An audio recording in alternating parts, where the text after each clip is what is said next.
Thinking about holding a press conference to help tell your client's side of the story of a legal dispute that he or she is involved in, you're gonna want to pick the right time of day for the press conference to help maximize attendance from the media. In this video, I'll tell you that best time of day. Hi everyone, my name is Wayne Pollock. I am an attorney who helps other attorneys and their clients ethically, strategically, and proactively engage the court of public opinion.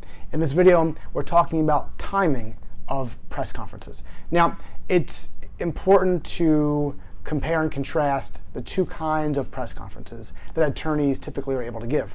One is a press conference where the attorney and the client have full control over the timing and the location, and the other kind of press conference is where attorneys and clients don't have total control over timing and location. An example of total control is when an attorney wants to hold a press conference regarding a lawsuit that he or she filed and really has the ability to call a press conference for any time and in any location they choose.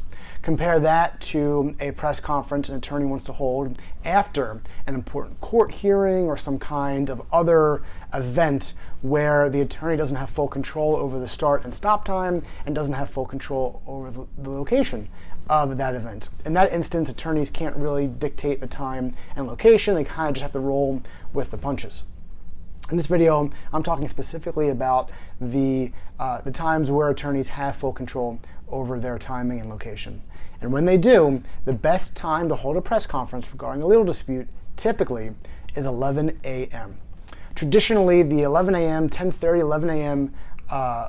Time slot was beneficial because it gave reporters a chance to do all the reporting regarding the press conference and get that out in time for their 3 o'clock, 4 o'clock p.m. deadline for the newspaper the next day.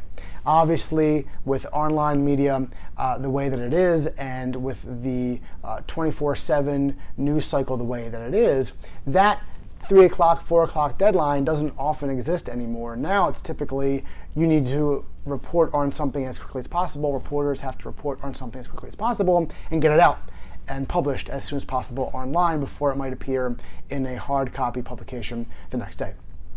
But the 11 a.m. time still works for reporters of all kinds because it gives them, again, enough time to get the reporting done, and especially for TV reporters. This is important because very much press conferences are visual events meant to draw in TV cameras, not just print and radio reporters.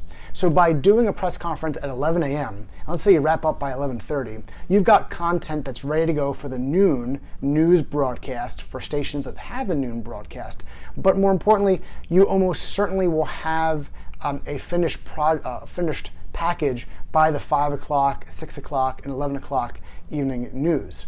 Remember, reporters, especially TV reporters, don't just file a story after the press conference is over. They've got to report on it. They've got to do additional research, talk to extra sources. For TV reporters, they have to usually record voiceovers and piece together the story with the help of their camera person or an editor if the reporter themselves isn't a combined reporter, videographer, and editor. So the 11 a.m. time frame works perfectly for reporters. It's early enough in the day where they can put all of their materials together for later publication, but it's not so late that you have the opportunity for other news events to come in and knock your press conference off of the newsworthy event list for the day.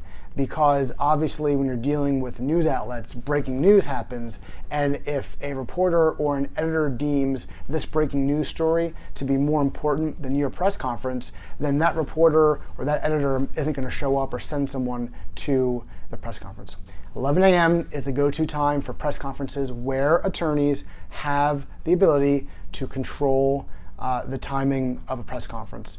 If an attorney doesn't have the ability to control the timing and they're going to be at a high-profile court hearing and there's going to be reporters waiting outside, after it's over, that's pretty much when the attorney will call the press conference. The reporters will be there already, and it'll make most sense to just roll with the punches there. When it comes to press conferences, you need to schedule a press conference that makes it as easy as possible for the most amount of reporters to attend, and generally speaking, that time is 11 a.m.